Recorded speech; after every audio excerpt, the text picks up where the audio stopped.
piss out of my newly acquired treasure. No, I'm not. I thought this was actually quite genius. So, when you have a problem with your washer bottle and the thingy goes missing, all you need is one of these. Oh, he was obviously an electrician. That works. So have you assessed on the fact that it's got oils and stuff? It's got oils, it's got waters. Right. So I reckon it's obviously been treasure. Don't you go turning your Audi convertible around in my driveway, because that'll make you really unpopular. I'm sick of people turning around in my driveway and driving into my stuff. Yeah, especially with the roof down on a day like today. So this isn't quite as nice, possibly at current, as the other 202 we picked up, because I don't think it goes.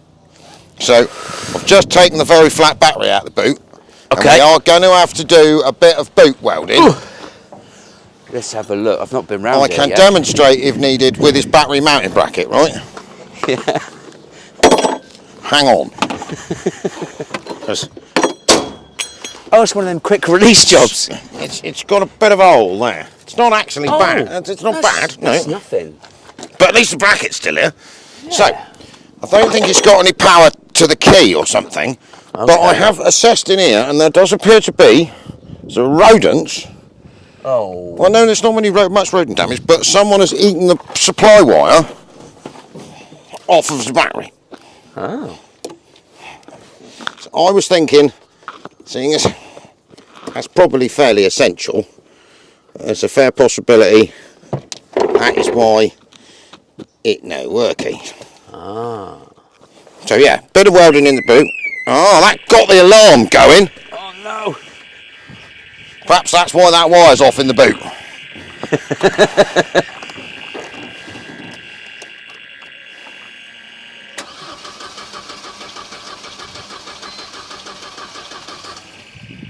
Right, let's just take that annoying wire back off in the boot, and I think that might shut the alarm sort of thingy up. Yeah, it does. Well, the fuel pump was working when you cranked her over. You could hear it, could you? Yeah. I couldn't hear a fuel pump. Try again, mate. Yep. You reckon? There's no fuel in this.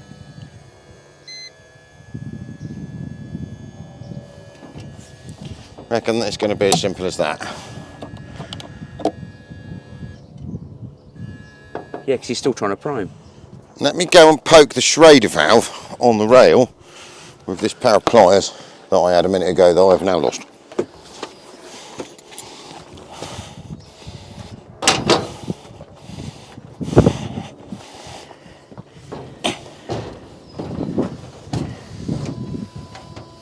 Just turn the ignition on and off again for me, Fudger, would you? Mm-hmm.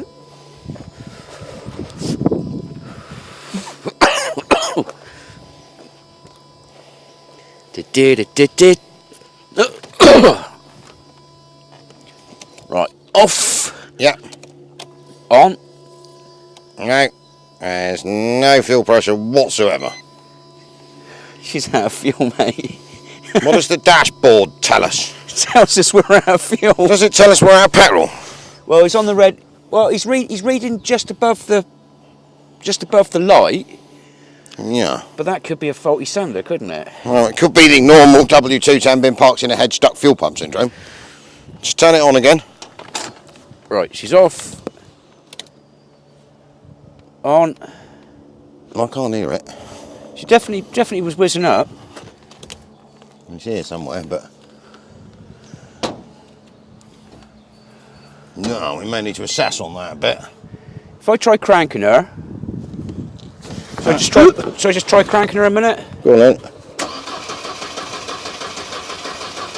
No, right, turn the pump off. Turn it on again. There's no life out of this pump. No? No. It's probably the trouble. He was definitely a minute ago because I could hear it, and then you could hear like the gurgle. And it all comes up in here.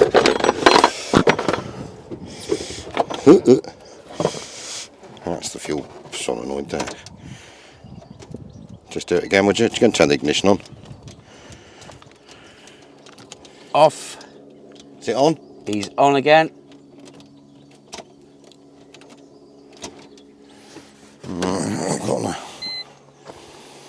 Don't seem to have.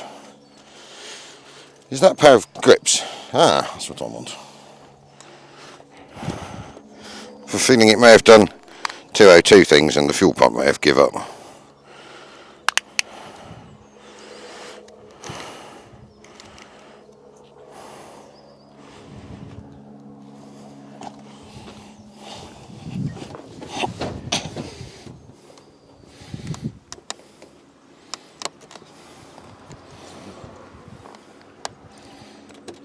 Turn the ignition on. There you go, hear it? No, that's me. Oh. Turn it over.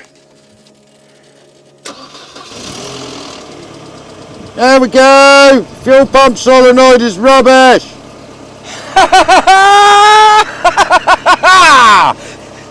So I let go of that. Yeah. So that's either immobilised itself. Yeah. Or it's possible it's immobilised itself, which may involve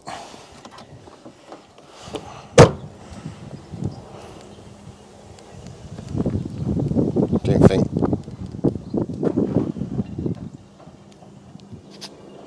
anyway, that's the problem. Well, it has locked itself.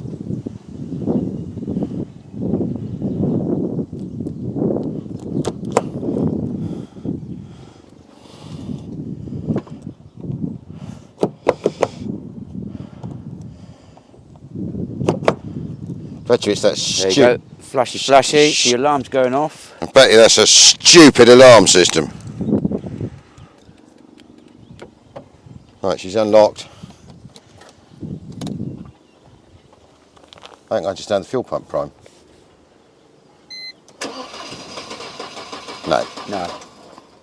So I need to find whatever issue is causing the fuel pump not to run continuously. But she runs out. What we'll do, the pair of pliers grabbed on the thing in the back there, pumping fuel flat out the front of it. Yeah. You've got water all over my deck where you pulled that top quality piece of electrical. Look, well, yeah. So, another top quality 202. So this is a late 202 Sport. Yes. Supercharged, but 200 supercharged, not 2.3. And it's not manual, it's automatic. But to be honest, I think with a bit of love, Yeah, I can see some promise. Because that's not much to sort that. No. That's a standard rusty spot. nothing. I mean, I think a bit of pimping. Yeah, we got a fuel pipe leak. No. Yeah, that's sort of expected. Yeah. Ooh, don't smoke near this bit where he's got his cigarette right in it. Is it? See, it's all. I cannot believe it's a quality vehicle like this is leaking fuel. Oh, it's But quite it chuffed. runs. It runs. It actually sounded quite nice. What did that take? 10 minutes? Less. Less. Less than Right. that. So scrap car doesn't run. Doesn't run. Get it running within 10 minutes. 10 minutes. Throwaway world. So we'll get that alive. Yeah. Might need some more mono blocks and some more lowering springs. It's got a new caliper. Someone spent some money on it because if you look here, I see the new shininess. caliper that side, new caliper that side, new set of rear springs. Yeah. Being a Sport, it might have lower suspension than a standard. So we may I was just going to say, it looks put big lower than wheels the on other it. compressor. It's going to want a wash, but it does have a white dial dashboard and some sporty seats. It's got lovely. I do like the seats. It's Yeah. got that kind of Recaro-esque. We will bring you in here in a minute. once we Recaro finally kind got of it off look the to lorry it. for a lot. I don't think they're very Recaro-esque at all. I think you're. Do you not? No, I think. I think They could be actually, couldn't they? They kind of Kind of are. like a Volkswagen Recaro style-y. Oh, and you've got a Sony head unit. Yeah, she's White tidy. dials. Carbon effect, centre console and thingy. I didn't notice that. Oh, leather steering wheel, Yeah, cruise control.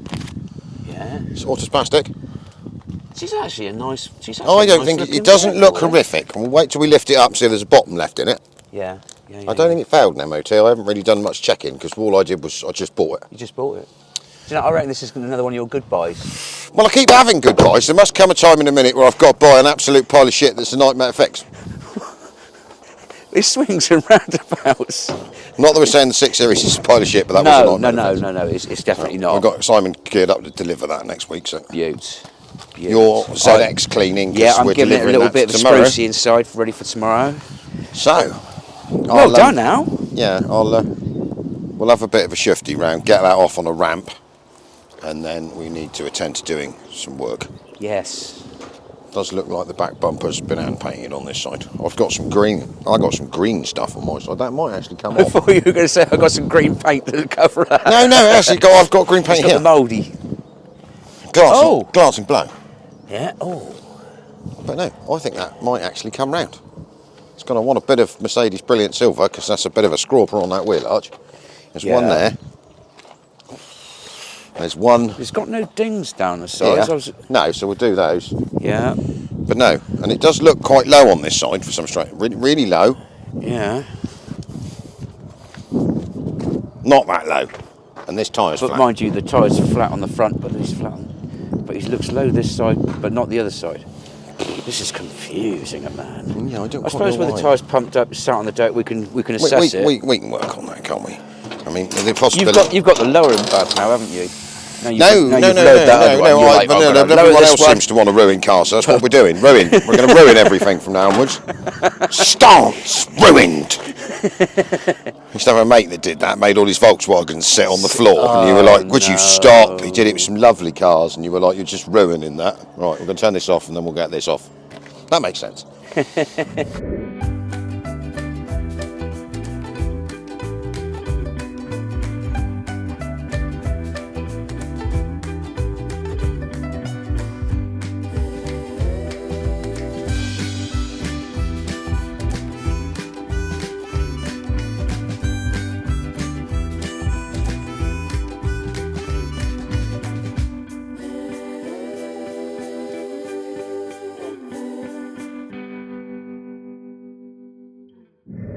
So we've got a little bit of repair work there and there.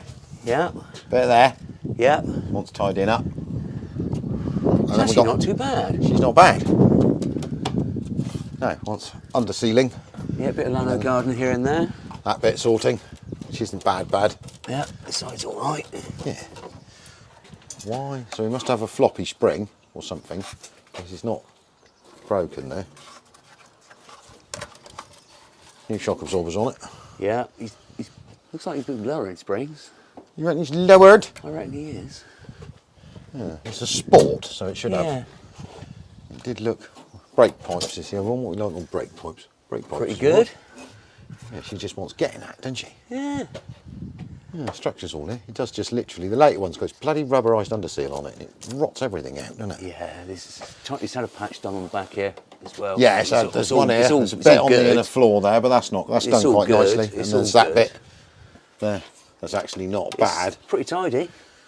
A little bit of a transmission fluid leak, but we can sort that. Wants a gasket and a service. So I think what we need to do is get it. Well, we need to figure out where it's leaking fuel from. We'll do that quickly, and then get it run up. Yes, there's some rubber lines there, and then we get that tomorrow. That one's gone. Oh yes. So that'll explain what that's. And this is the pipe that's gone. Yeah, he's proper. Yeah, he's. Yeah, I'm not going to push that anymore. Broken. Right. Let's see what we need to do and how we need to do it.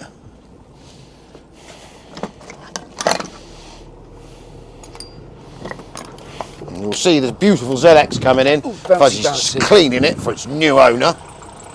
So I'm going to cover myself in stinky petrol. That's how I roll.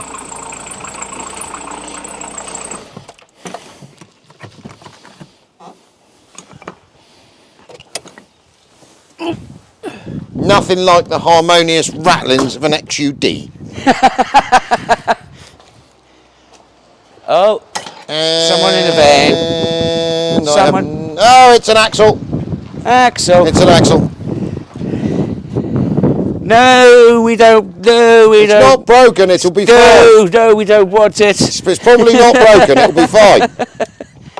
I haven't seen you guys in so long. Axel, you okay? Almost forgot what you guys look like, man. A few moments later. So, as you will see, after I've replaced the leaky fuel line, She's going. she goes. So, we currently have a zip tie holding the fuel pump solenoid closed. Yep. Because there's no power supply to that. You've removed a anti-theft device Murray mint. So I took the Murray mint. I took the Murray mint out, the smashed Murray mint out of the the emergency release for the gearbox automatic lever, because the paw doesn't come out of that. So the paw doesn't come out of the gearbox lever. The ABS is dead, and it doesn't change up. So all of this, I think, has got to be power related. It's been sat, so that the relay control module thingy under there was a bit green and furry. I think we're missing a power supply somewhere, because basically there's no fuel, there's no no signal wire voltage going to the fuel pump relay. There's no ground to the fuel pump relay, which means something. So we're missing a ground and we're missing a live. Yeah. I have got into the computer and found the live, but I've only got 6 volts coming out of it, so I think it's having a head fit. Yeah. The fact that the gearbox selector module is not allowing it to change up, because that's a 7226, I would assume. So is that Electronically controlled auto box. So it's selecting its ability. You can drive and reverse, but it's not changing up. Okay. The ABS is out. The ESP is out, or the ESP is out. Brake warning. All the brake pads and knackered light is on. So Yeah. I think somewhere we have some electrical problems. Gremlin. So we'll get to that. So what I've decided not to do is spend hours pulling it apart at current, because we have other stuff to do. So I'm going to park it for a minute, concentrate on the stuff that We need to do. and then faff around with this in my spare time. But I'll video it. But so we're going to have to do some head scratching and figure out what has caused. I don't reckon, in the strangest of ways, it's actually broken. No. I think you find it's been parked, something's got damp and died. That's my technical diagnosis. It's broken. It's broken. But it's not that broken. No, it's because it's it was sold to us as a non-runner and a non-driver. Yeah. And it is doing now the run-ins and Does- drive-ins. It does both of those. No, and it's not actually a particularly bad car. So what I'm going to do for this week's video is we've got lots of bits of video footage that we've accrued over the last few weeks. So we've Yeah. got some T1ing, so we're going to do a T1 update in this one Yeah. of what we've been doing on there. We have started jumbucking, so we're going to put the front pulled off the jumbucks. We'll get that chucked in so you can see the damage. Yep. We've got to try and tweak that back out again. No, I've just been up the road and back. I can smell. All right, clean the discs up quite nicely. Oh, shiny. Yeah, I had to go a mile up the road going, wah, in third. Because it no wanted to change up. Oh. And then some other stuff, so that we're all caught up and everyone knows what the brilliant plan is. And then we've got some other stuff to get out. I'm feeling the need that we may need to be getting on fairly soon with my mother's Mercedes convertible. Yeah. It's almost. So it's almost the sun's weather, come. isn't It's it? almost convertible weather. I have acquired a lot of bits. I've got wings, bonnets, and then we need to get round why the roof. Well, I know why the roof doesn't work. I just need to find out which micro switch is causing the problem. Okay. And then we need to do lots of other stuff. Yeah. But on the upside, so the BMW is finished. Yep. It's going to clean that today, aren't we? That's getting cleaned So up. that go for an MOT early next week, because it was the earliest one we get. So that's the last competition prize. The Citroen loaded last night, so Yeah. that should be with them now. should be with them now. Simon was dropping that this morning, so that's all Yeah. good with his tickets and all his bits and bobs. And obviously the Mark's got his Jags over the moon with it. Yep. I heard from the man with the T1 Okay. yesterday. So Yeah. he's managed to. I think his clutch is starting to slip, but he has put it back to work. He has He's been been using the death out of it. He's back to full health. So so we'll chuck a couple of photographs of that in, Yep. and then we'll have a whole. The whole dude. We've got to have a rejiggle, and then we've got to go down to the local bench hire people and go and retrieve their Sprinter. Yeah. Broken Sprinter. Well, yeah, the flywheels sort of fell apart. It's a bit It's a bit. 17 plate shaky, yes, because they died September, October last year, and we were like, yeah, we'll get to that at least now. April. Yeah, well, they don't need it till next month, so we're at time scale. Yeah, we're up to They only date. use them We're during up to the date. only use them during the sunny months, so Yeah. we'll go and get that, and then Scott We'll put a do clutch that in today. Yeah, we'll do that today. So we're going to have a day of workshop sorting, and then I'm going to park this out the way for the minute, Yeah. not dismantle it and leave it in the way again. And we've received some gifts, haven't we? We've received. Lulu sent us some stuff. So Lulu, thank good you, Lulu. We got some TED torches, some chocolate, biscuits. I'm going to turn into a biscuit in a minute if I'm not careful. It's been like biscuit weekend because we give up on the drinkings. Yeah, mind you though, it's made life better. It has, hasn't it? Right, let's go and have a look at all this stuff in here, and I'm going to go park it out of the way somewhere. Okay.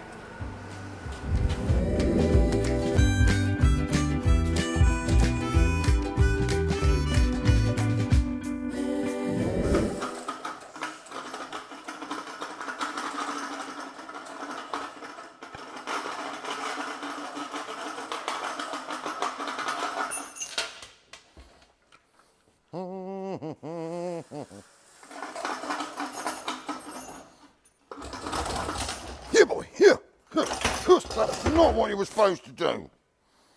Not at all, was it? Behave. Start again, nothing like testing your back with a 3-ton axle. Hey. Thank you. Hoop, hoop, hoop, hoop, push. Hoop, hoop, hoop, hoop, hoop.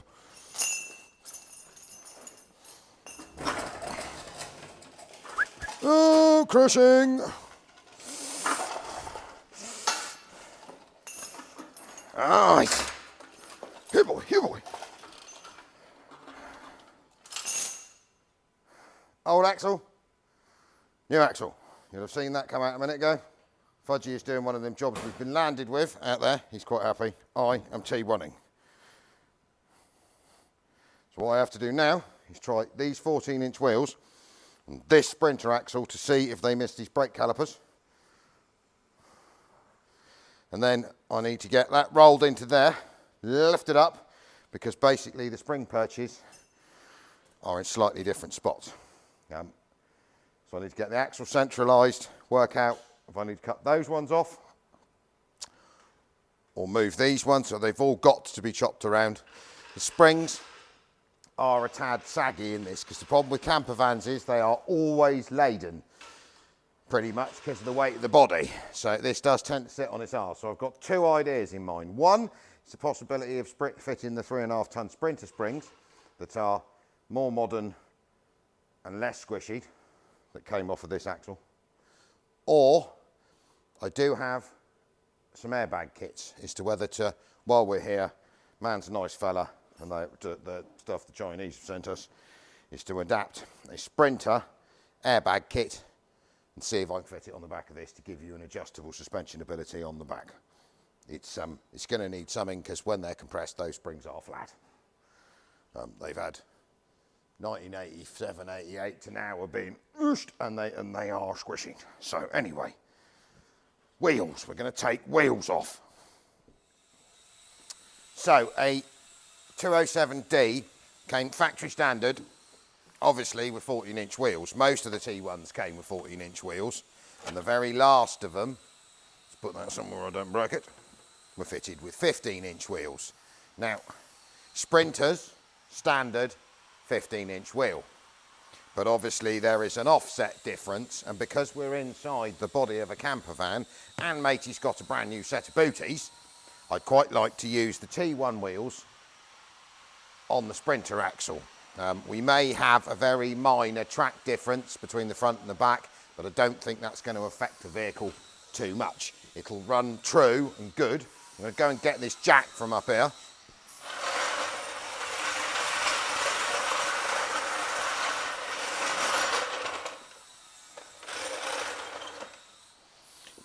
Support this a wee bit so it doesn't come crashing down on my foot, so I could do without that on a Thursday afternoon.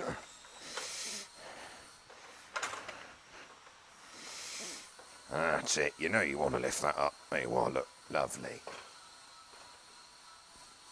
Well, yeah, or miss it completely and not lift it up, that'd be more helpful.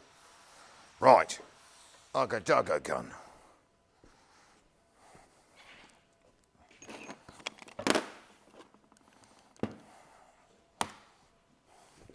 So, I could dugger these off of here to find they're hideously tight now we've taken them out of the vehicle. No, they're not. So the stud pattern, the PCD is the same. So this is 5x130. So basically, Mercedes and Volkswagen vans, Touarags and Porsche Cayennes do a 5x130 because you see loads of people fit horrible Cayenne wheels on their campervans with the centres drilled out. And you do see the occasional lunatic fit a set of Porsche wheels for a car to a van. I had one of those the other week. You were like, Terry, that's not going to work. Not Terry Davies, my mate Terry Vandersea. He bought it in and you were like, that's a Porsche 944 wheel on a 3.5-ton Renault Master, because Renault Masters also have a 5x130 PCD. So if you want to upgrade your Sprinter to 16-inch steel wheels, 903, 904, 905, not 906 because they're 6 stud, they're different. You can use Renault Master wheels because they bolt straight on. Anyway, more pieces of useless information. So what we're going to do is attempt to drop this down without dropping it on my foot, and then we're going to try and lift that up without injuring myself and see if this goes around that caliper, and if it does, we're going to put that on there and lift that over there and then put that in there. Understand where we're coming from? Oh, it took me half an hour to get back up again because I'm old and I'm now on a concrete floor.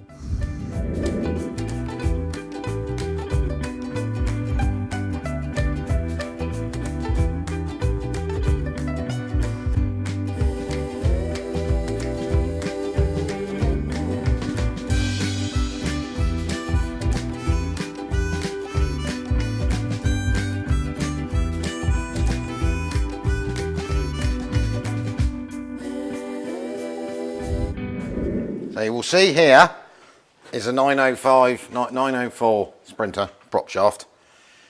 We've had to shorten the front, we're halfway through that, but basically to meet up to the later gearbox.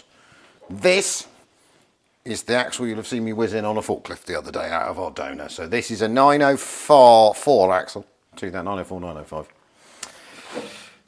It is a wee bit wide on the track, but we've got around that.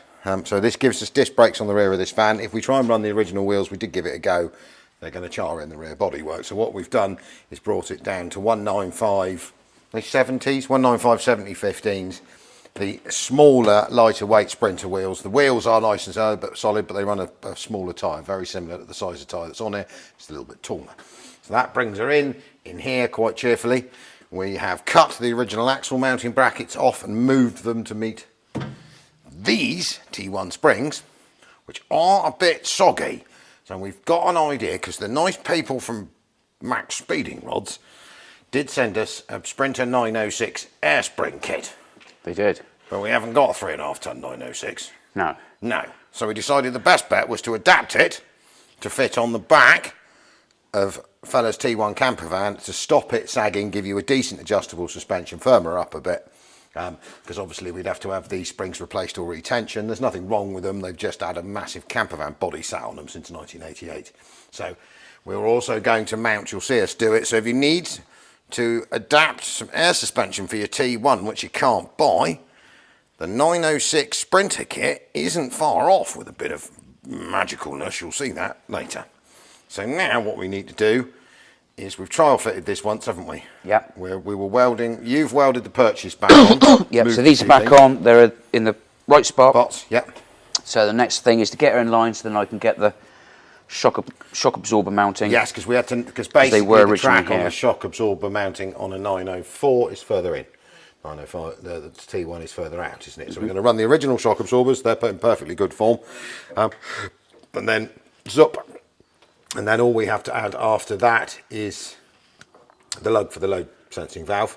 Yep. And then we've got to do a bit of brake pipe adaptation because a 904 is split pipe either side, whereas we are single line to the rear on this.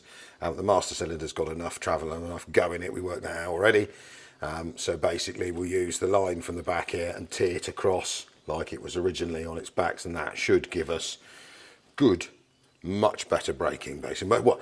Not much more braking force, but more reliable, easy service braking, because discs take less maintenance, basically. Because in theory, drums actually brake better, but only when they're set up, and they fade quite quickly. So you have to keep setting them up, and no one does. They just drive until they fall apart. So then this is a better ratio. So basically everything from the front to the back of this van hidden is a high-speed sprinting device. So we're now going to use the Hetras independently, because as you'll see, this thing is on 4 independent vehicle lifts. We can run each lift independently by standing around and pressing buttons. The actual van at the moment is sat on 2 7-ton jack stands because the lifts are holding onto the wheels. So we need to we're going to use the lifts independently to raise the back axle back in. We've worked out the bolts and the hooks, and we were running Sprinter over plates and U-bolts because the T1 ones are looking a bit weedy in comparison. Yeah, and they're different. And this, these are much wider. And I think we'll just upgrade everything to make this a big, strong, high-speed campervan, or higher speed campervan than it was before. Yes. So, shall we do the buttons? We'll do the buttons. Let's do the buttons. Have you got your finger on it? My finger's on it. So you'll see if you override each pillar, the two front ones don't move, or you can go make any pillar move individually.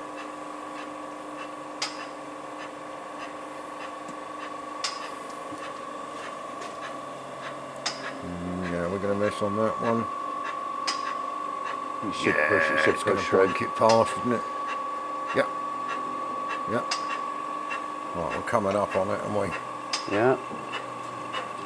Hold it there a sec. Hold it there a sec. Let's give it a Do little some top jiggle quality jiggle. jiggling. Because she will have moved again, won't she? And I think we need to push the nose up, don't we? No, we can just adjust it on the...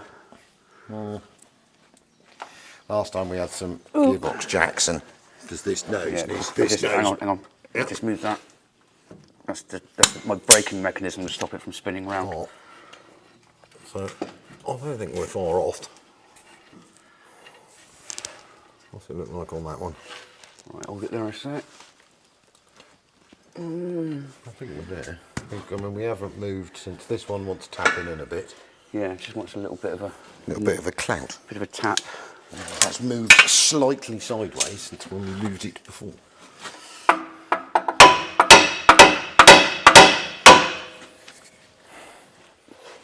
I would have sort of helped if someone had brought a torch. I think we have moved this axle over. There you go, you're in. Technically, this one's got to come forward a little bit. What? Towards me. I don't quite know how I'm going to do that, but... No, the actual axle itself. I don't think I can do that. Because obviously it's got pressures on it.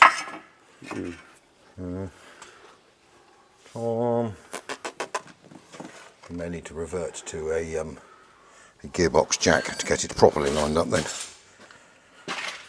Let me grab a gearbox jack. Yeah, because I think this one did rock a bit when we were... Well, yeah, because we had the tyres were off. Yeah, were off. it went Flat was kadunk. causing all Yeah. sorts of excitement. And we have been moving things. Yeah. Let's do that. My trousers have gone down and then I've got enough to wave my legs.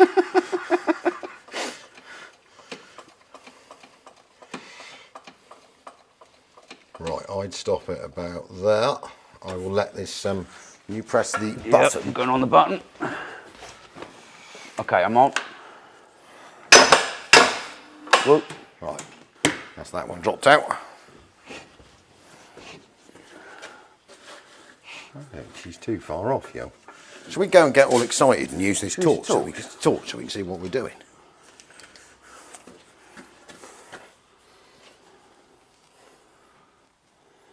Can you see from that side? I think she wants to come back a bit, doesn't she?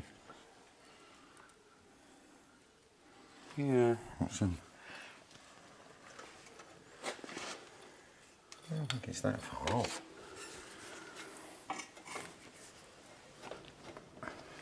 Back or forwards? I think forwards. There we go, that's it. Oh, Pump away, pump away. Okay. Right, if I move this jack back up again then, and we'll pick her up on her. Put your finger on your button. Fingers on my button. Up!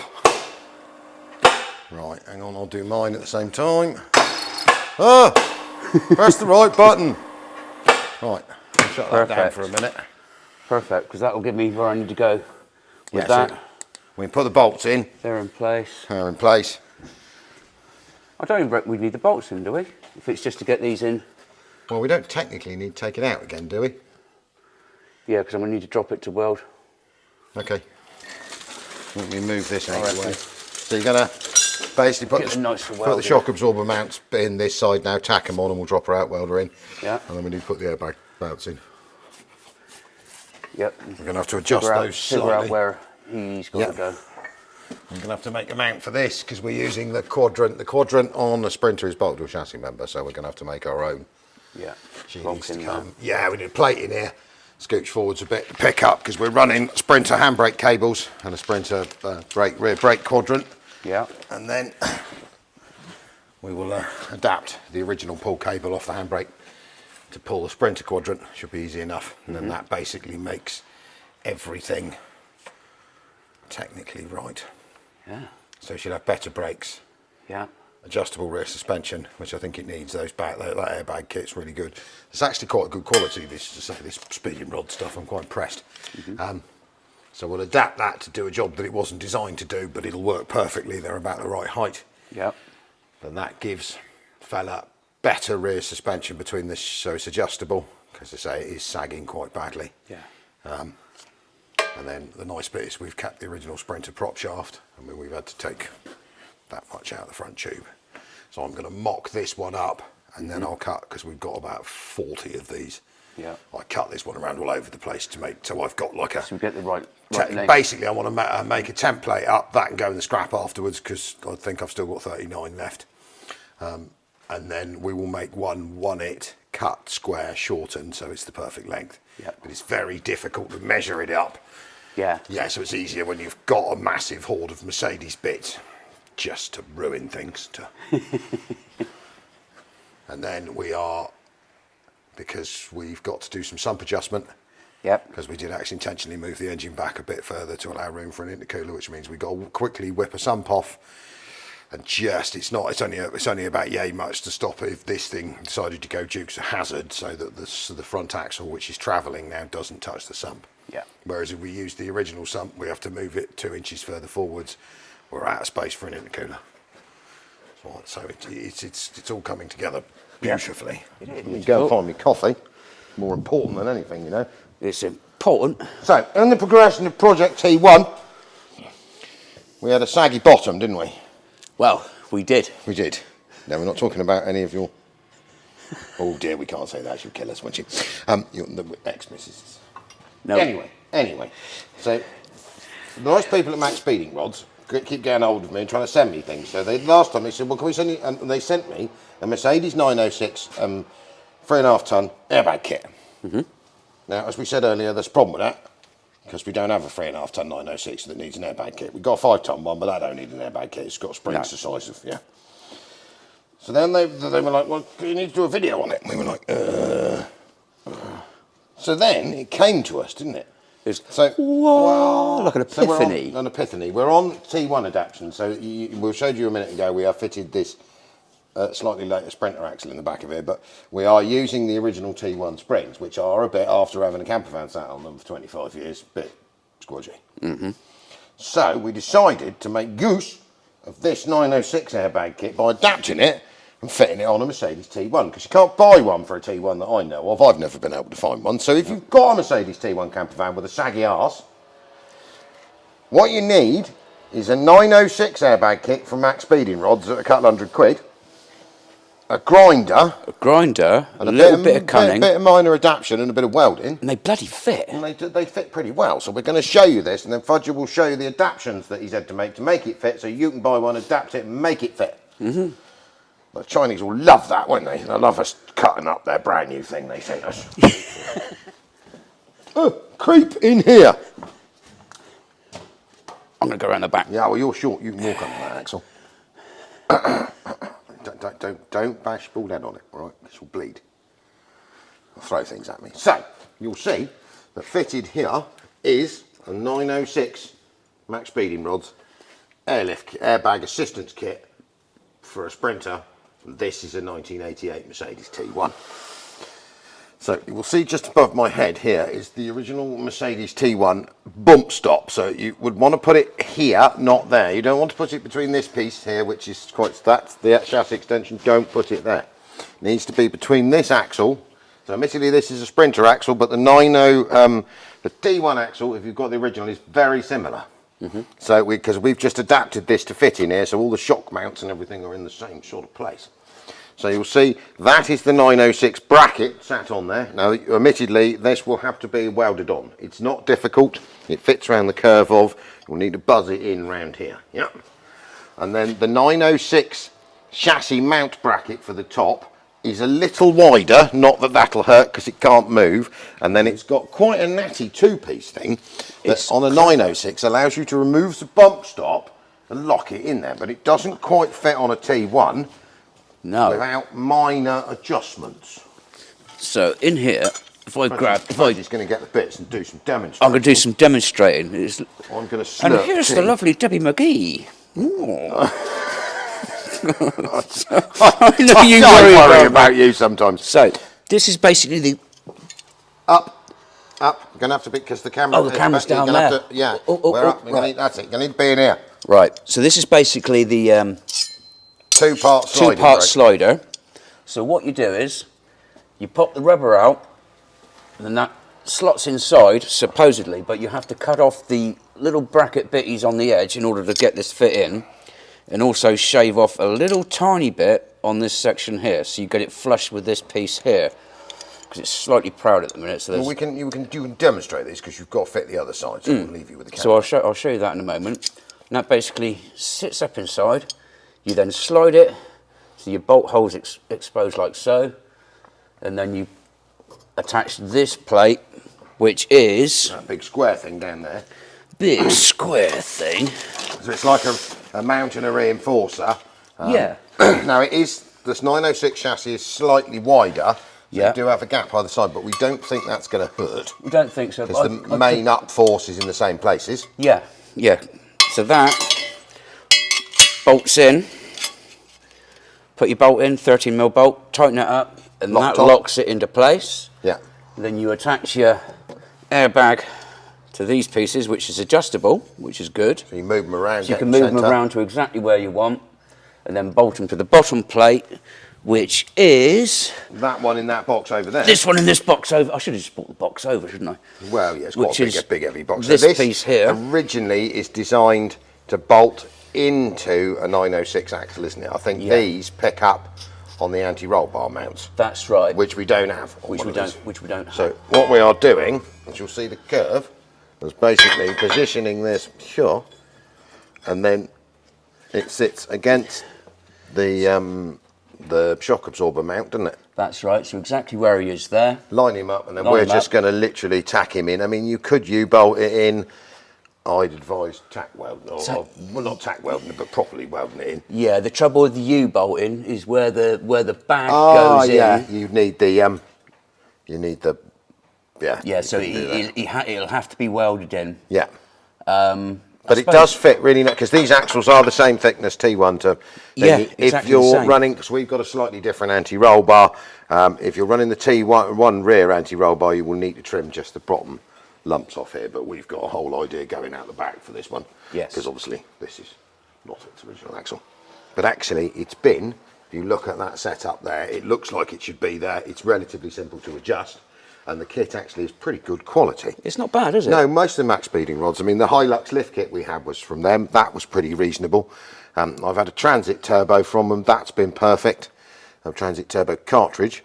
So this works pretty well. I think that needs to be hopped over one, doesn't it? Does that need to go? That needs to No. He's Is he? Well, no. You're right. He sits inside, so he sits on butt the up against back that, there. That's it. and that is perfect. Yeah, so that sits, and we just remove the bump stop. So basically, it makes quite a good add-on, because, as I say, these campers and trouble campers, they are continuously heavy, and then that gives you an airline run through from these two airbags. We're going to put it in the passenger step.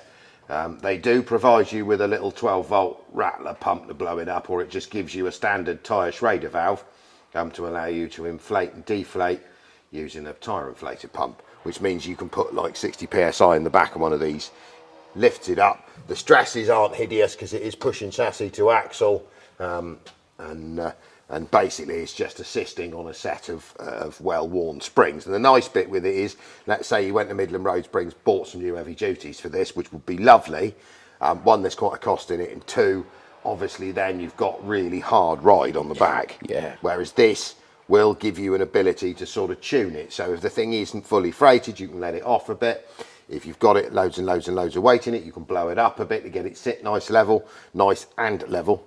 I think it's a good idea, and as I say, to be able to adapt this one, I mean, this kit is, I think, around the 200 quid, 250 quid mark. That's not a bad price. It's not a bad price. No, the airbags are good quality, all the bits are there, and the fact that you can't, I haven't seen one for a T1 advertised, because, and if you could get a bespoke T1, I think it'd be a load more money. Yeah. So for some very, very simple adaptions and the ability to weld some brackets on. Yeah, you could do this yourself. You can do this yourself in your driveway, and makes a really nice older camper add-on gesture, because, as I say, time, weight, old vehicles, saggy leaf springs, and it just brings a bit of pep back to the back of it, lifts it back up. It's ultimately adjustable then. Yep. You can find your sort of comfy spot. It should ride slightly nicer. I mean, because this thing was really wallowing out at the back, wasn't it? It was. Well, it couldn't go any further down. No, these springs near bend backwards. Just going like this. So we're going to leave Fudge to get on with this. I've got me Masada slurring springs turned up. Oh! So I've got those to chuck in. They're here in a box from Germany. And we've got the man appearing for a Jaguar. He's picking his Jaguar up. We have exciting times. And then we can wave that off. And we're just waiting. We're going to get hold of Simon and get Simon to run the little Citroen ZX to Guildford. Sorted there. She's ready to rock and roll the Jaguar. I've just cleaned and I've managed to move it outside the yard by the gate without making it dirty. Yeah, because I haven't touched anything else yet. Now I've leant against a greasy axle stand. I'm going nowhere near it ever again. Stay away from the Jaguar. From the Jag. Right. As you can see, I've got you in a place where you can kind of see what I need to do to get this airbag system to fit. So first of all, what we need to do is remove this rubber. And they're just basically kind of forced in there. So if I get this in here, I should be able to pull that down and pop her out without any troubles, he says. Right, get that underneath that and then force her out. So that basically drops straight out like this. Pretty simple. Use a bar, save your knuckles. Okay, so that's all good. We don't need that. I'll plonk that down there. Now, in order to get, let me get the piece.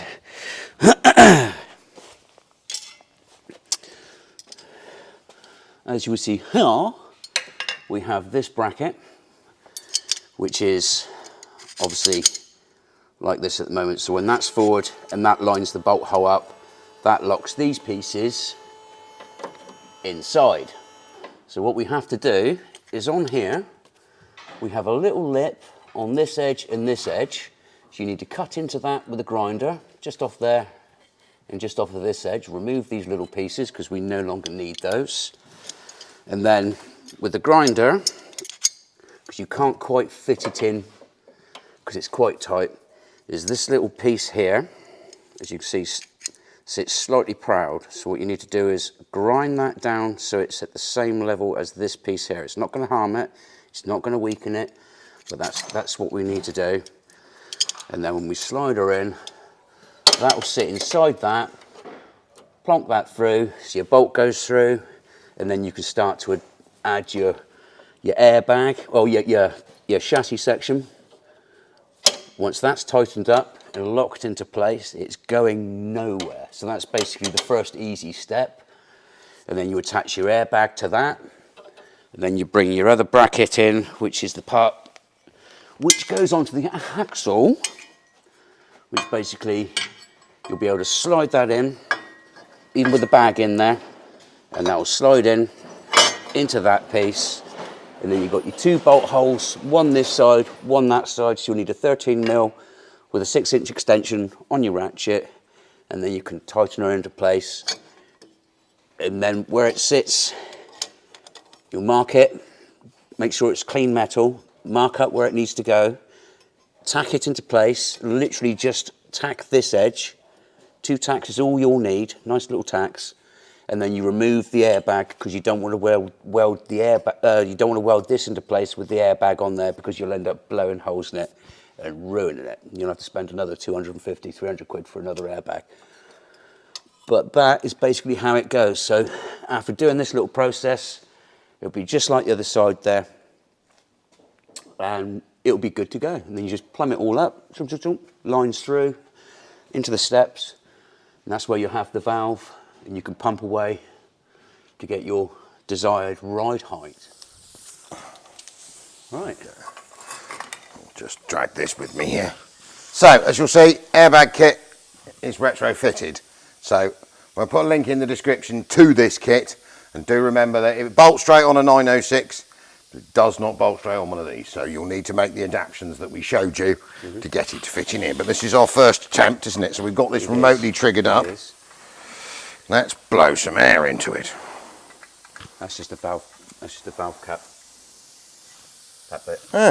Oh, it is. That's me trying to blow air into a Bentley when we blow air in it. No.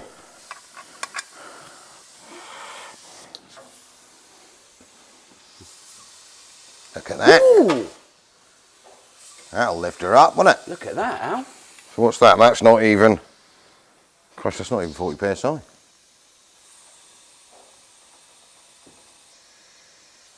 Ah, much better. So that is currently, what are we set to now? Pierce of eyes around the outside. So basically that's about 3 bar. So that's about 30 psi. No, 45 psi. Okay. 15 psi to a bar. And then it is obviously technically fully adjustable. This bit doesn't let it back down again, does it? Don't know what does let it back down. I'm going to take it. It's got like a valvey thing inside there. It hasn't got a dropper valve, has it? On that doodah there, is that like a valve? I don't know what that is.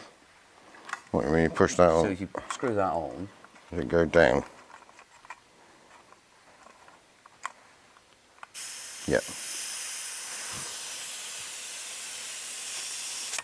That works straight, doesn't it? Look at that, Al. Right, so we'll go and have a look from the outside. Let's tuck this back up in here so we don't run it over. Yeah. But no, that worked out That's quite beautiful. Thank goodness. nice. Yeah. Actually, So it's quite a nice height there, I think. well, yeah, and then fully adjustable as well, basically, Yeah. so that you can adjust it depending on how much weight. That will make it ride a ton better, won't it? Yeah. And obviously we haven't tied all this in at the moment. No, that's just it's just for testing purposes, and then that will get put Yeah, where it needs to be. So we've also made. Tidy. I'll turn the camera around a minute. So as you'll see, we've now got the vehicle. Obviously, these Hetras are holding the tyres up, so this is technically what it would be with a load on it. So you can see that we got good clearance between the. We can go loads more, but we got good clearance between the actual wheel arch, whereas before the tyres were tucked up inside of there due to floppy leaf springs. We're just going to spin the camera around again and we'll have a quick look because we finished the drive line. So basically, apart from brake pipes and a handbrake cable, this piece done. Engine is in, gearbox is in, and then we've got a dropper down. We've got some minor sump adjustments to make because we decided to move the engine back at 2 inches, didn't we? 3 inches. Yeah, I'm still thinking about shortening the bump stop travel. I don't like the idea. You don't like the idea? No, just in case we do a Dukes of Hazzard. No, because we'll cut some. Okay. Sump's aluminium. We'll cut it, adjust it. Then we miss the oil strainer, so basically we'll just adjust the shape of it so there's never any chance of it touching. Okay. I'd rather have that than the possibility of us going whoop, bang, and then Dukes of Hazzard, and then the game over. Game over. Let's not take the risk. No, okay. This is a standard 904 rear prop shaft. There's this prop shaft mounting its centre bearing, which is mounted with a bar back to where the original T11 was. We've got the distance right on there, and then basically you've got your later gearbox here, and we've had to shorten and balance this short shaft. So that's all done.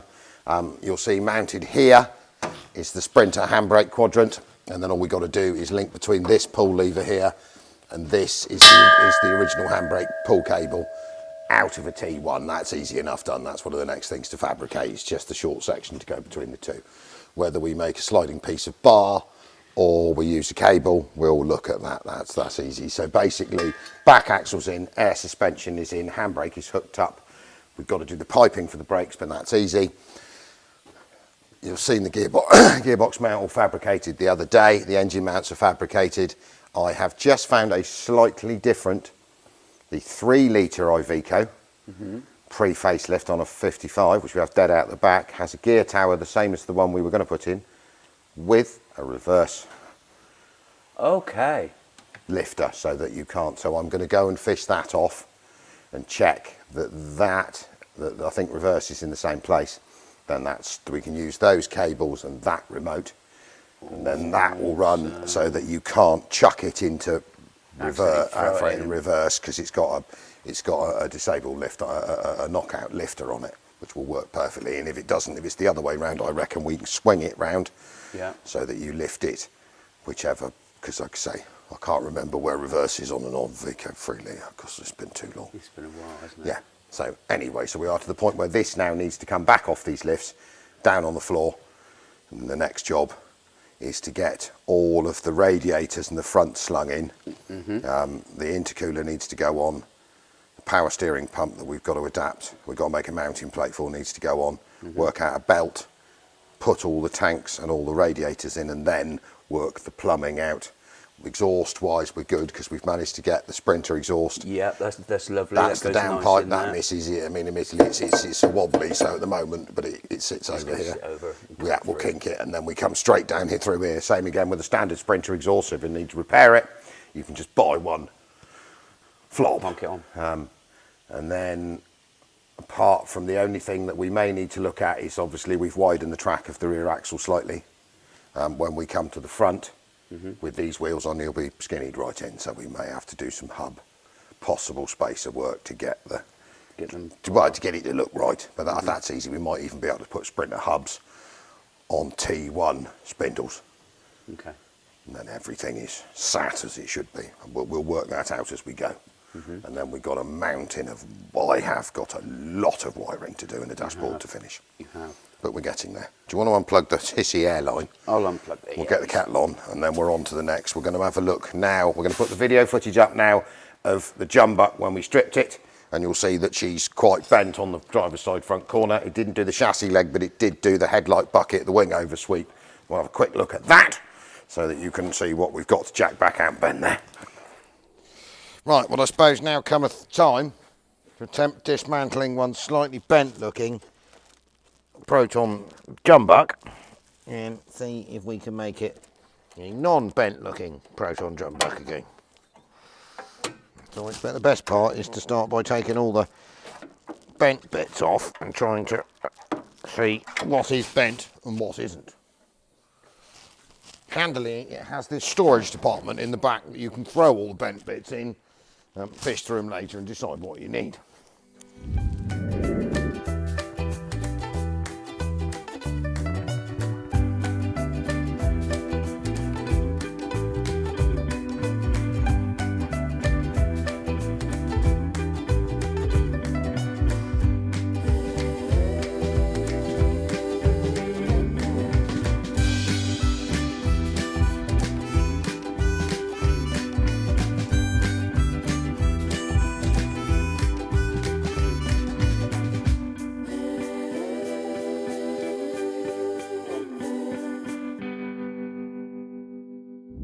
Basically, you'll have seen me, it's a week or so or 2 weeks ago, I stripped the front off the Jumbuck.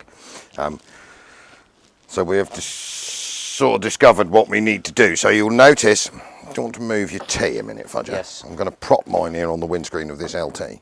Look at that. I'm going to put mine up here. Oh, I'd never thought about doing that. There we go. And it's all a bit wobbly. It's all a bit wobbly here, mainly here, because this wing is now tucked under the edge of the bonnet. The bonnet gap is a bit bad there, isn't it? Cool, that's like the Dagon and dustbins, well, isn't it? Well, that's because it's gone like that. Yeah.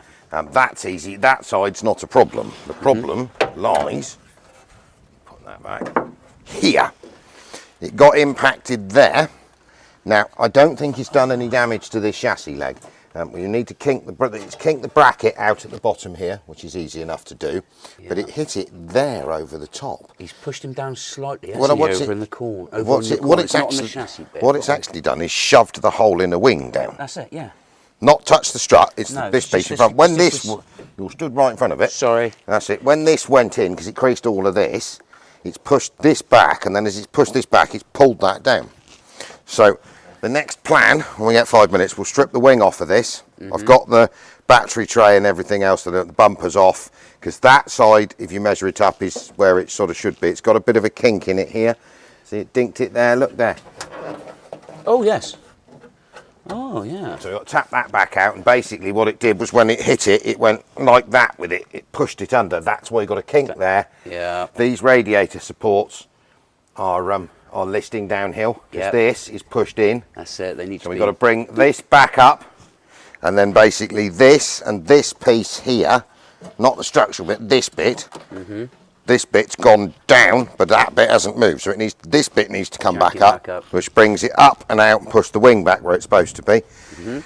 So nothing massively structural, more just annoying. So we'll get doinking and boinking on that, and we are definitely going to need to do a head gasket, because it hasn't run out of water, but Oh, bit of oil ingress. yeah. So I don't quite know what Matey did, because the head I is. thought they said they did a head. Yeah, they had the head the head is new. Can you see the head is new and shiny? He put a new head on it, but I don't think so. I'm on to chasing down the gasket, because they're quite difficult to get hold of. Okay. So something there isn't right. So either it wasn't put back together properly. I've seen it before where they put the head gasket on the wrong way round. Yeah. It's easy It done. seeps I down did it through. once with a Nissan Qashqai 1.5 DCI. Put the head gasket on upside down because I was in a flap, and then that cuts the oil feed off to the camshaft and the turbocharger. I found that out pretty quickly. Luckily enough, before it noned it completely. So But we'll you're pull. right. It is easily done, mate. It's easily done. Yeah, Yeah. I mean, we've all done it when you're flapping too much. So we'll. course, yeah. This will be coming. We're going to competition this as long as we can get it back where we want it to be straight. Yep. And good, because we've got a big dinger here, and we have got a squat dent in the side. Yeah, we can pop that out. We pop that out. I've bought that top quality Chinese dent pulling kit. Just use the stud weld. So on other things, I'll chuck another bit of video footage in now, because one thing we did have to replace recently was our little GYS welder that we I mean, I bought it in 2019 and we have used it to I've worked death. that thing It's to death for the The past couple of PCB years, board haven't is I? now repaired. Is it? Got a new relay put on it. Stuart's doing it. Oh, beautiful. So he's got the bits. So basically it will be alive again in a minute, but we'll just stick it as. So we had to go and spend some money. I think it's Somerton Welding Supplies we got it from. They were really handy. I will find the link to them, because the guy was brilliant. Put it in. If you need welding bits, welding stuff, Somerton, Somerset, the guy couldn't have been more helpful. Proper gent. And so you'll see this bit of footage now of a new shiny GYS welder arriving, and us unpacking it, and then realising we couldn't actually test it because we'd run out of gas, because we're idiots. So It wasn't our fault, though, really. No, if you think about it. it's not the very old- interesting the testing old it, but gauge. we've been running it now for 2 weeks flat out. It is. And I Brilliant. converted, you'll see it sat on a, because the main trouble we were having was the fact that all the welding trolleys, one that we had or two that you could buy, were too small for it because it's really big. So we had it sat on an old wheelie, 3-shelf wheelie trolley I got from an auto jumble a couple of years ago. That's right. And basically I did get all Remodelled it. I did get all excited the other He weekend. did. I actually thought he'd been out and cheated and bought a new one. No, I'm going to show you it now. It's Well, you're going to have to watch. It's nice. You're going to have to watch a bit of video footage, and then we'll be back in a bit, and you can see what I made. Dun, dun, dun. So after 2019, I bought the other GYS systems, little yellow welder, which has died. Yes. But it has only died of a pre-printed circuit board fault. So I may see if I can get PCB bar. Anyway, but because we needed, so I decided what we do is spend some money and upgrade. Upgraded. So we bought this from a nice welding supplies people in Somerton. This, hopefully, should be GYS Systems, French company. GYS Systems. Are you all right? You go careful. Rogo APs again. So this should be a GYS Systems inverter. This is an intelligent welding system. Multi-weld. Multi-weld. So, MIG-MAG. Obviously, we won't probably, because we have got a TIG welder. And it's quite a lot of money. I'll hand that back to you. So it's got lots of buttons, knobs and switches. Like a million presets. It's various size, isn't it? It's a fairish size. It's a CMM 250, I think. 250 TC. It's the book, because you're going to need that. And it came with some stuff. Yeah, it'll be fine. Because it comes with Lafranche's plug, so we're going to have to put the converter on it. Oh, that needs to go there. European converter. Just find a screwdriver, this tiny screwdriver, because you will see in a minute I have been doing dent pulling with my Chinese dent pulling kit that I bought. It's actually working reasonably well. I'm doing my Chinese dent pulling screwdriver broken off. Oh no. We'll have to find a proper screwdriver to do that up with in a minute. Oh. Right. The truck's full of stuff or fucking Chinese? Language. We're Language. filming. We're filming. Well, you're on camera. No sweat. No Sorry sweat. about Sorry, the, rogue naughty, OAPs. naughty language by the OAP. Please. God, Hooligan, blimey. aka Raymond. And there we are.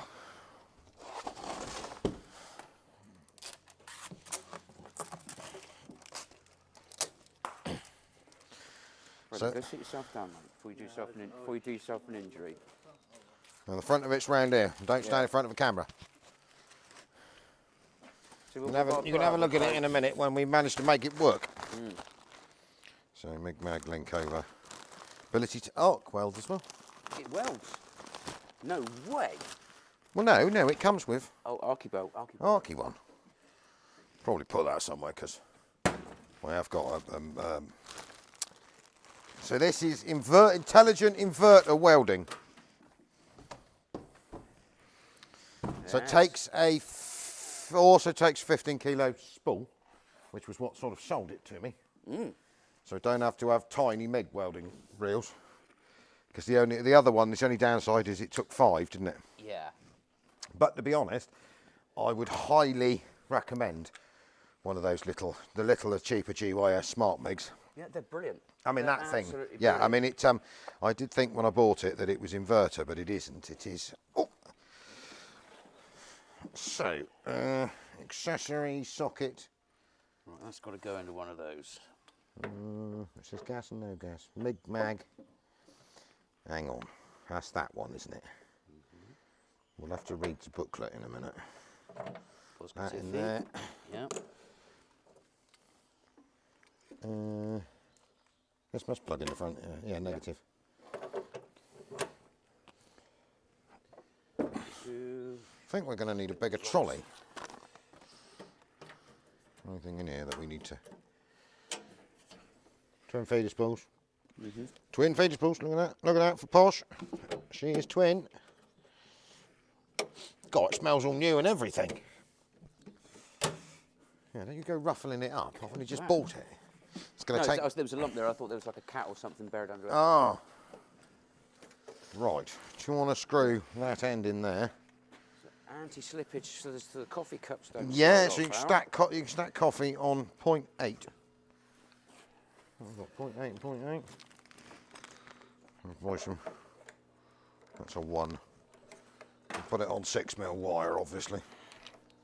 And I'm rubbing this microphone on my chin, which is probably annoying everyone. Right, we're going to need a trolley. I don't think that'll go on the old trolley. We're going to need a bigger one, aren't we? We're going to need a regulator off the old one, aren't we? Yeah, and the pipe. Yeah, that's all right. That's all on the other one. We've got a new clamp for it. I think we're going to need to buy a new welding trolley because I think that was a little ditty for that. Oh. But to be honest, it'll sit on there for a minute to allow us to figure out how it works. Yeah, should we take the handle a bit off so it slides on there? I don't think it's. I think it'll sit in there. Yeah. Yeah. Right. Do you want to grab one side and the other, then, and we'll literally. We just swing it up on there for a minute, and then I'll order a new welding trolley. Go on then. Right, ready? Yep, that definitely doesn't fit on the old welding trolley at all. Oh. All these technicals, but that's fine. What we could do is just quickly unscrew this again because we haven't run any wire for it.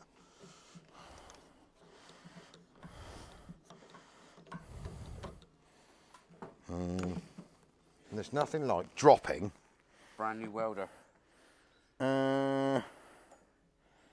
Shall we technically adjust the trolley a minute and make it fit, or I don't think we've got another wheelie big welding trolley, have we? That's massive, isn't it? It is. And I've just drop tested that nicely shiny thing there by dropping it. Yeah, I think we might have to. Right, hang on, let's find other stuff around here that wheels. Let's do it. It's just full of all the welding stuff, that's what I was thinking. We'll sit it up there for a minute. Gas bottle might be a bit exciting, and I'll order a trolley. We can stick it in the shelf. On its side, yeah, it'll work really well then. Or, I know what it is with workshops, but you find flat surfaces and then that gives you an excuse to throw things on them, doesn't it? Because there is vast amounts of stuff lobbed in here that shouldn't be in here. That's right, Ray, I'll get that in a minute, mate. Like an exhaust clamp. Random piece of plastic. Hammerhead. Tiny G-clamp. I mean, there is all sorts of stuff on there. Do we reckon it will quietly for a few days sit on there? Should do, shouldn't it? And then we just weld a bit on the back and put a gas bottle dangling off of it on.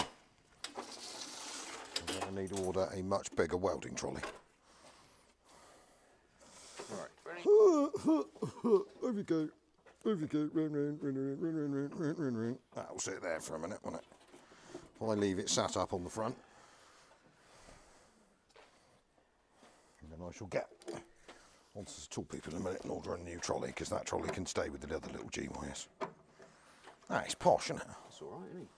I suppose we could try plugging it in and see what happens. Yeah. I'll grab a lead. We'll grab a lecky lead. We'll get a learn to talk. We'll get a roll of wire from somewhere. A few moments later. So you want to swing it round to face the camera. So you've seen us unbox it the other day, and then we didn't have a trolley big enough. So what I did the other Saturday was I converted the grey 3-level trolley into this. Look at that. So we had a spare gas trolley that we weren't using, so I cut that up, nicked the axle, nicked the handlebars off of it, took the top out of this, cut the front off of it, cut a hole in to get another one underneath. Then that there is the shelf from the top, cut down on the back, welded in, axle made. This Beautiful. is the piece cut off the front with a hole cut in it.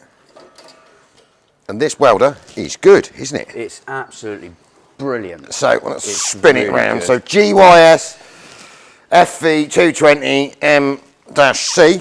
So inverter. We decided against having a smart panel one of these, because the smart panel one's very good if you're welding, because they make the decision for you. They're very good if you're welding new, lovely clean steel.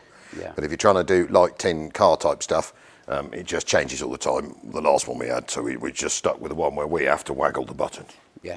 But it's been fab. It's absolutely And it brilliant. will weld. The only thing we've got to do is at the moment it will only run 0.8. I need to order the 2 smaller double feed spindle rollers to feed a roller 0.6 through it, and it bring it down a bit.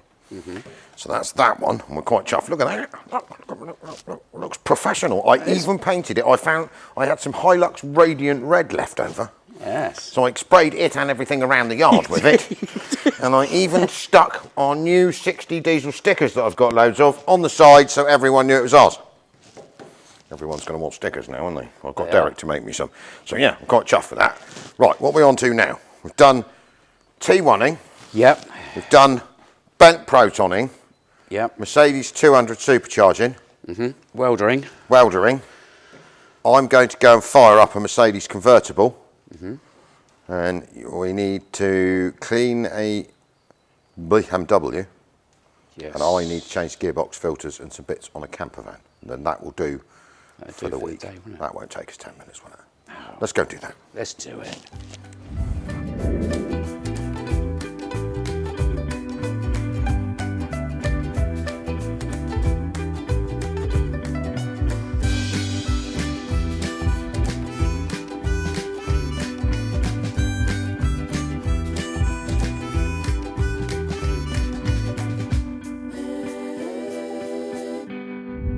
Right, so you've seen me a minute ago, obviously jack this thing up.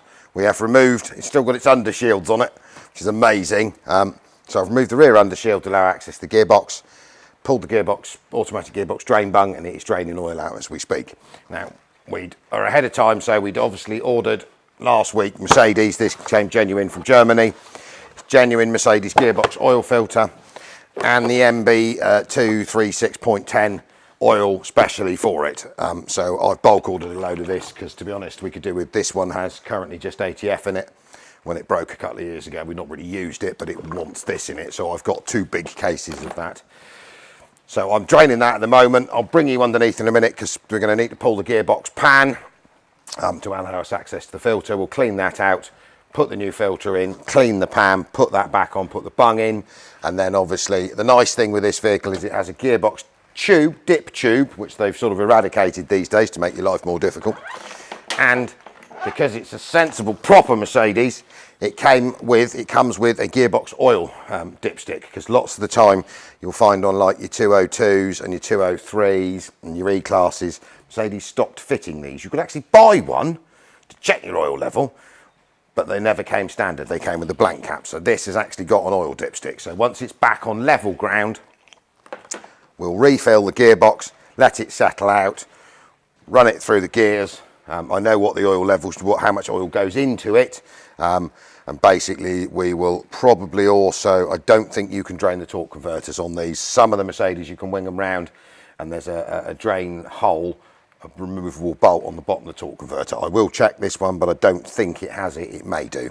So drain the torque converter out, and then we will literally change all the oil out, because this vehicle, say, has done 46,000 miles. It's very likely that that in there is probably the original gearbox fluid from 99-2000, so it won't hurt to change on it. Service wise, they did ask me to service it. Now I spoke to Andy, who's Terry's mechanic. Terry owned this, and they serviced it for the MOT. So the MOT was about 5.5 months ago. It's done 16 miles since the MOT when I picked it up, and we've driven it here, so it's done about 35 now. There is no point changing 35-mile-old oil. It's as clean as a whistle. All the filters are new. The air filter is new. Screen wash is perfect. You can see from here the brake fluid is lovely, but I will just stick the gauge in it just to check there's no water in it. Coolant levels are lovely. And the only other thing I want to do while I'm here, I'll have a quick check on the cabin filter. I'm pretty sure that's done.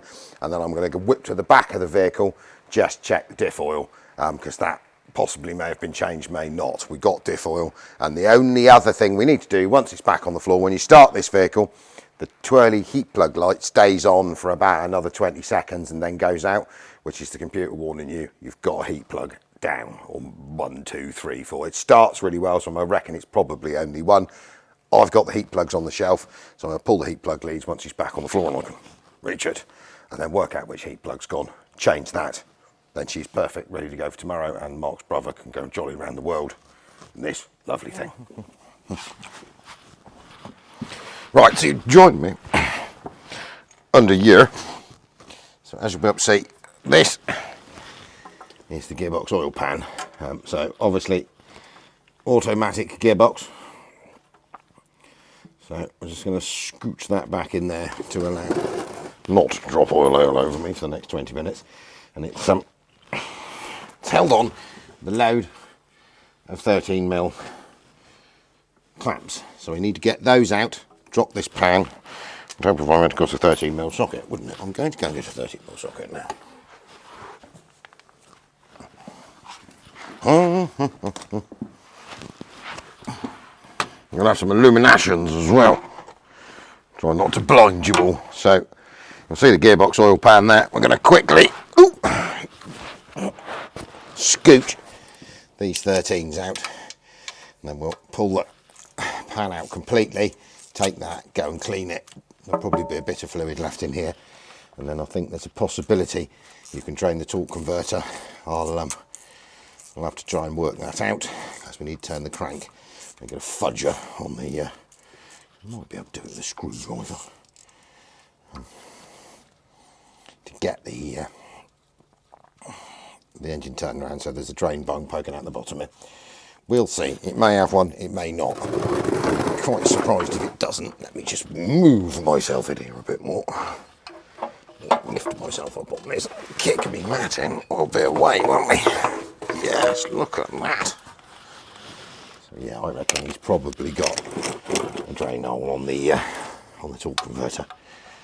Get all of the old fluid out of here and start afresh. So there will always be oil in one of these pans, even if you drain it. It's the standard spec. So I'm going to try and not land this on my head in a minute. Ruin the rest of my day by covering me in goo.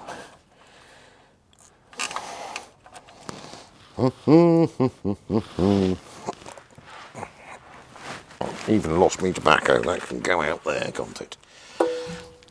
Oh.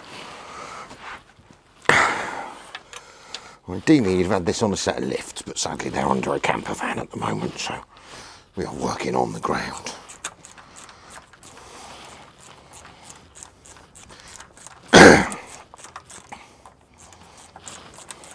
Even got repainted brake calipers and the tyres, right front, left front. Someone did care about this, didn't they?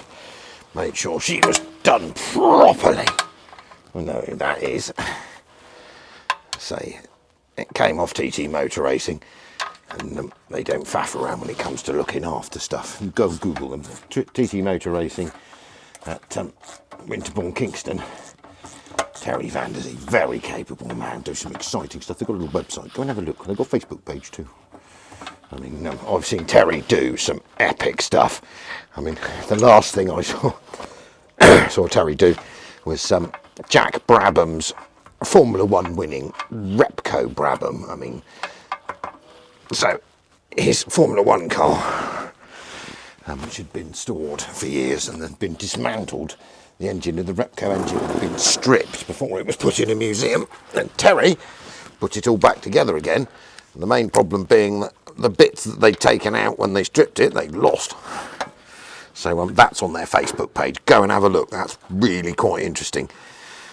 Give them a big thumbs up from us. They're a cracking bunch. And if you need anything vintage motor racing, they're the people. Ooh. Right, last one. Try not land pan full of oil on one's bonds. Hang on, that's the one. And an oil leak on this thing is good, isn't it?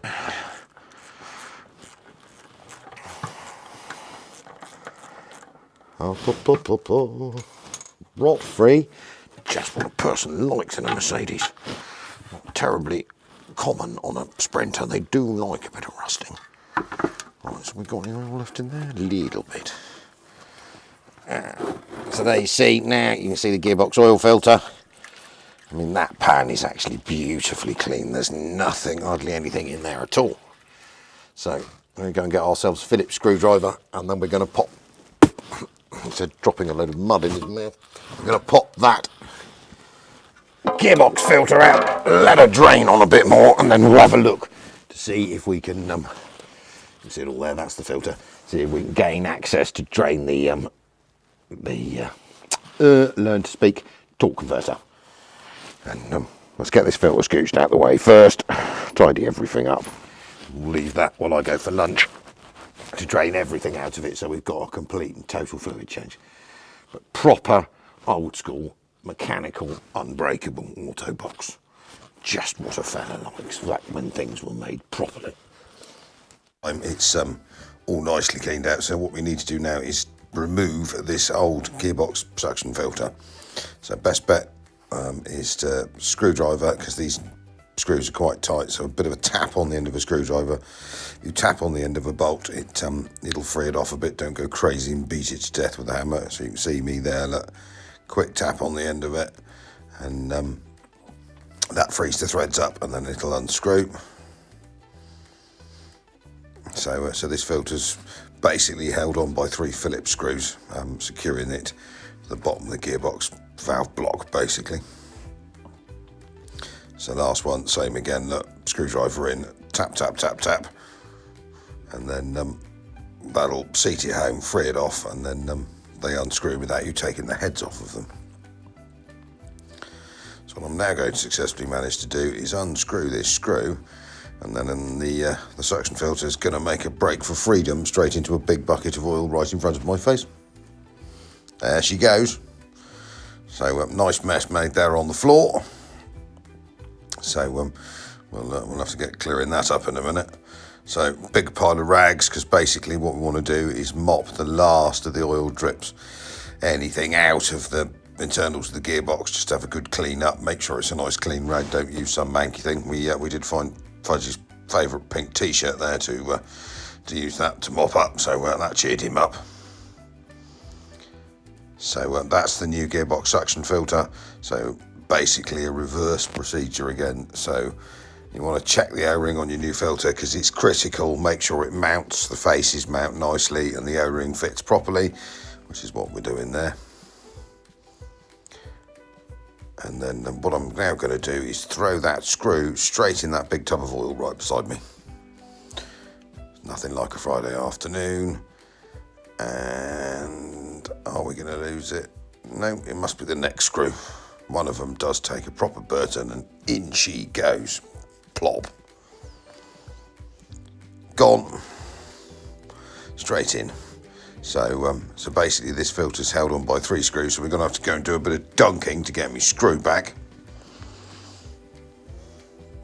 Cover yourself in oil at the same time. And then, see, told you Fudge's favourite pink t-shirt had come in useful.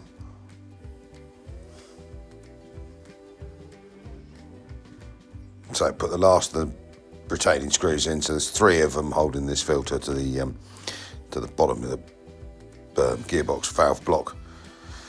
So 3 in, make sure they're tight, don't murder them up because the next poor person will never get them out. So that's all fitted, and basically what we need to do now is wing the torque converter. There's a hole in the bottom of the bellows in here, so you turn the torque converter with a screwdriver to see if it's got a drain hole. Find that drain hole and then undo the bung, drop the oil out into a tub, so you're doing a complete fluid changing everything. Whereas some vehicles you never really can flush an automatic gearbox because you've still got 3 or 4 litres in the torque converter.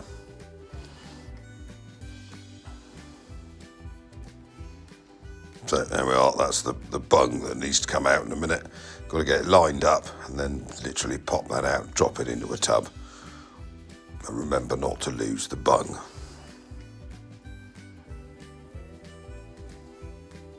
It's exciting stuff, this, isn't it?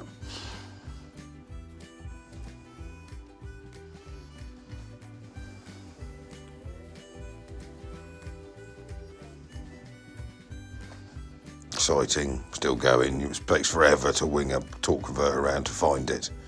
So there you are, that's done, that's drained. So basically I've been off, cleaned me gearbox oil pan. There you are, look, she's minty. So new rubber gasket around the top of it just to make sure obviously that all the faces are clean, it doesn't leak. And then it's screw it back on with its 613mm bolts. And then obviously we've replaced the crush washer on the gearbox oil drain. That'll need tweaking back up in a minute. I think this might be the end of me voiceover, so we'll leave it now as I do the remaining 6 bolts up. Quickly torque the oil drain bung up, and then we'll see you in a second at the top, pouring basically 7.9 litres of oil into this gearbox. I've managed to refit the gearbox pan and lean on my microphone at the same time so it didn't have any sound. So I would have attempted some description of voiceover, which probably wasn't as funny as dunking myself in oil, taking the piss out of Fudge about his pink t-shirt that I've just used to mop it all up down there, but that's part of life. Can't get this live, can't get it right all the time. I'm not doing it off, back on again. So the gearbox oil filler, or the dipstick hole, is here.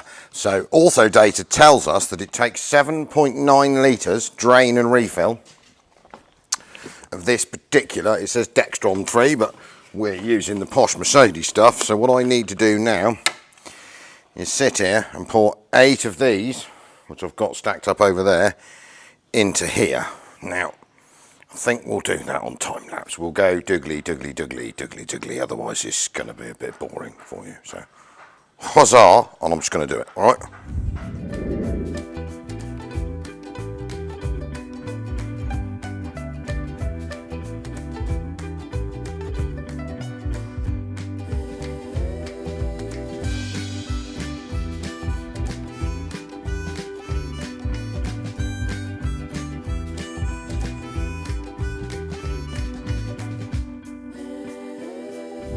Right, so we put the correct amount of oil in it.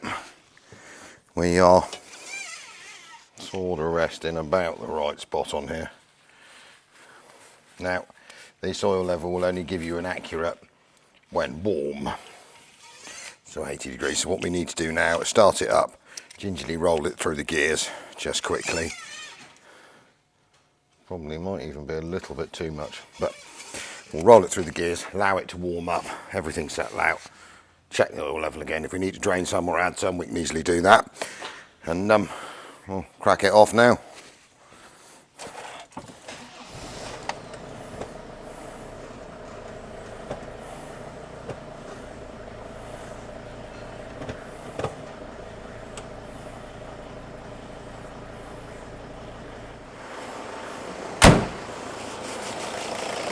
Right, let it warm up.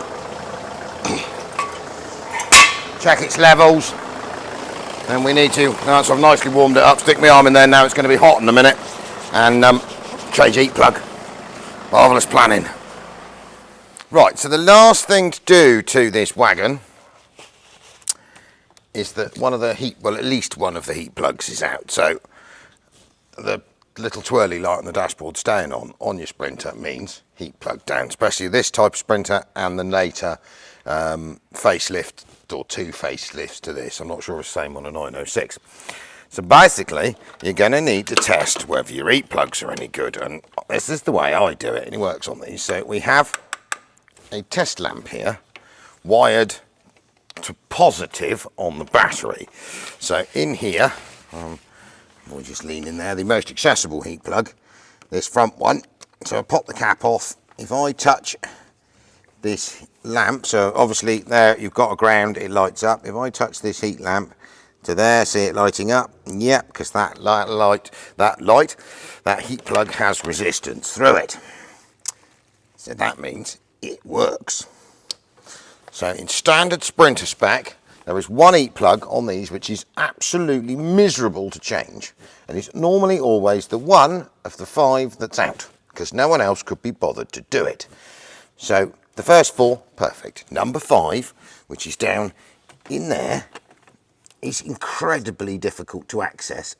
You can stick your finger on it, and we go right round the back in here, it's down here. Put your hand on it, but you have to get pretty inventive, because there's an oil cooler right beside it to get it out. So what people normally do, they're 12mm, is do the 4 easy ones and go, oh yeah, well that was stuck and it won't come out, or I'm a bit worried about shearing that one off. So, and the reason that there's nothing wrong with it, I've managed to get this one undone, and I will try and extract it now. I'm going to need me little man step. So just to demonstrate this, I mean it's very difficult to see, but that there, where my socket is sat on, see the oil cooler right in front of it, that there is heat plug number 5, the one that no one bothers to change, because you can just see the edge of the socket. Where's my finger? Here. Hang on, where's my socket? There's my finger. So basically, where's my arm? That there, right at the end of my finger, that is the socket sat on number 5 heat plug.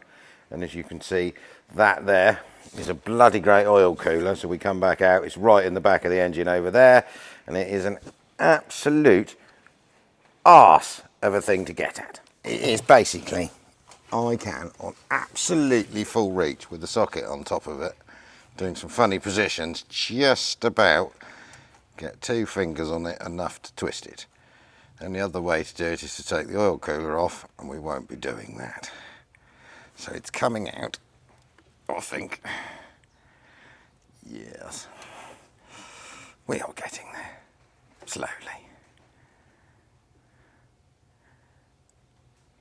Come on, that's it, you know you want to come out. On the upside, at least it undid without shearing off. Oh, that is painful, fudger. Need a socket with a bit more grip on it. Come on, Mr. Heat Plug. You know you want to come out. Yeah, that's the back one that no one ever changes. tisses you off because it leaves the light on. Only I, because it'll start absolutely fine or without it, would bother doing this. But you know what I'm like. Fussy. Fussy. Stupid. This is really quite unpleasant.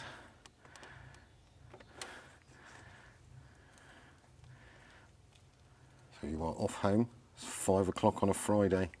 Yeah. Straight in the pub. Yeah, straight in the pub, straight on the Jack Daniels and Cokes. Yeah, party. Beat up a few nuns on the way home. Yeah, we know what you like. Oh, that is unpleasant. Scrapes your arm and everything. Might be. Can I twist it with a pair of pliers from 15 feet away?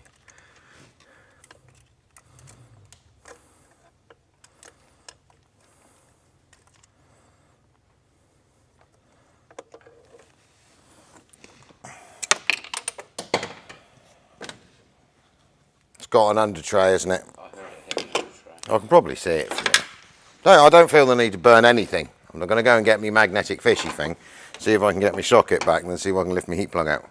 Luckily, I've got an immensely long magnetic fishy thing and I'm going magnetic fishing.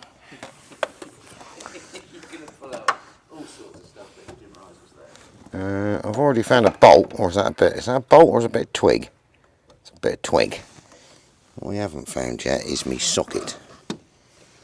I don't know where she went, I can't see it. What I might just do in a minute is throw a torch in there for good measure. Just to make my day better. I can't even see the thing. Let's go blindly fishing around in here. See if we come out without socket. Don't think it made the gearbox tray. Is it completely sealed? Yeah, it's pretty good. I mean, I might have to get all excited and unscrew it, depending on how much I really want my socket back.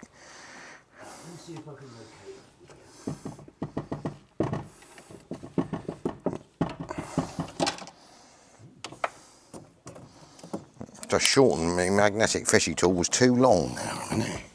It's got to be here somewhere. I heard it go. I can just feel me taking that tray off in a minute, can't you?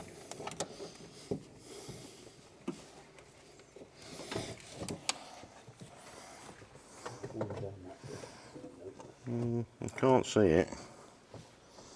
It's got a nice slope on it just to sort of accelerate it into somewhere where you can't find it.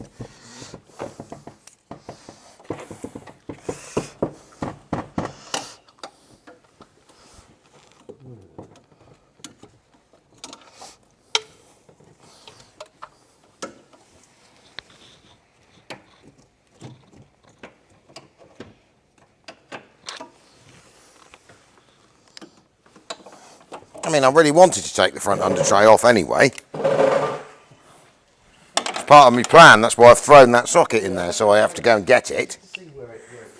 Yeah, just, I mean, I really wanted to go and lie down here some more on a Friday afternoon and fish that out. What they could do is with a pocket cutting out of there. Just Yeah, I want to make it completely un-under-trayable. It's only got two 10mm bolts on it, isn't it? Yeah, you got One side, one the other. 10mm nuts. Yeah. Luckily enough, the socket I threw in there wasn't the extended 10mm that I need. It was a 12.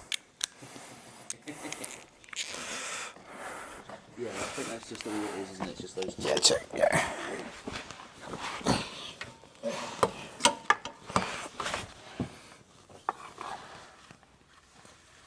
Bloody hell is it? I saw it a minute ago. It's there, isn't it? Yeah.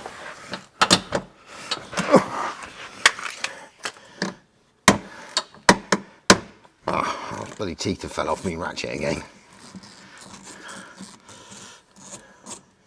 You're lying in a nice pile of transmission oil. No, I threw that there. We might be able to. Hang on. Oh, there it is. No, that's my socket. No, that's not it. No, that's not my socket. That was the washer.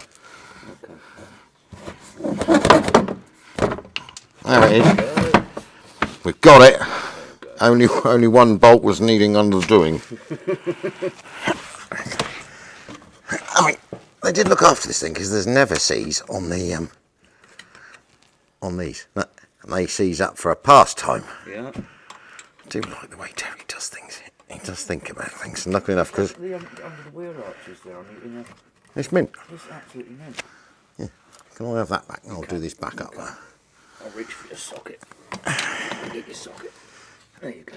Oh, so I'll drop that again in a minute. What I really ought to do is leave this loose for the next hour, but I'm just not that type of person. Then it'll be dragging on the floor. Right. What we're going to do is have another go at this because it's such an enjoyable job. I am having a ball. Let's move tools, so try not to throw things down the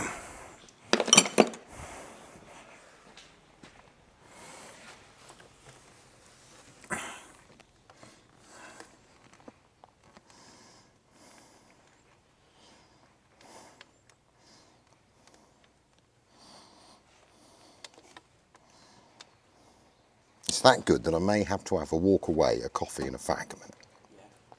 Yeah, it's just taking a big gouge out the bottom of my arm. So yes, I think that might be needed. I'm not giving up. I am going to change this heat plug, even if it takes me 2.5 bloody hours. Ah! And you should have listened to your school careers advisor. He said you get on them nice office jobs. I said I don't want a nice office job, I want to be a new age traveller. I was only like 14. I didn't become a new age traveller. I ended up becoming a farmer, and then from a farmer to a mechanic. I suppose actually being a farmer was a bit like being a mechanic. I mean, who at Mercedes thought that was a good idea? 40 minutes later, we had to make a socket and to shorten one, basically, old one, so that it's just enough. Gives you an ability to actually get a tiny little ratchet in there and undo it. And then the ratchet jams itself against the oil cooler, but much further out. Then you have to back it off, and with a particular angle of slightly worked on 12mm angled ring spanner, you can get the last 10 turns out of it. I mean, Fudgy left at 5 o'clock and I was still trying. It's now 5:45. I am getting this heat plug out of here, whether it kills me or not. So, an hour and 45 minutes later, there you go. Right, so I'm now going to repeat the procedure with a well lubricated one and put it back in. I'm not videoing it, I've had enough. So in a minute, we'll be back with, once we fitted this nice new shiny one, all greased up so that we make sure it comes out next time for the next poor sod that maybe has to do this in 10 years time. And we'll replace this and the light on the dashboard will go out. So last bit, code cleared, light out straight time, no fault code stored. Nav crappy bit stuck on horrible rubber that was on here, cut off. Genuine Mercedes, still available if you know the part number, because we had to find it.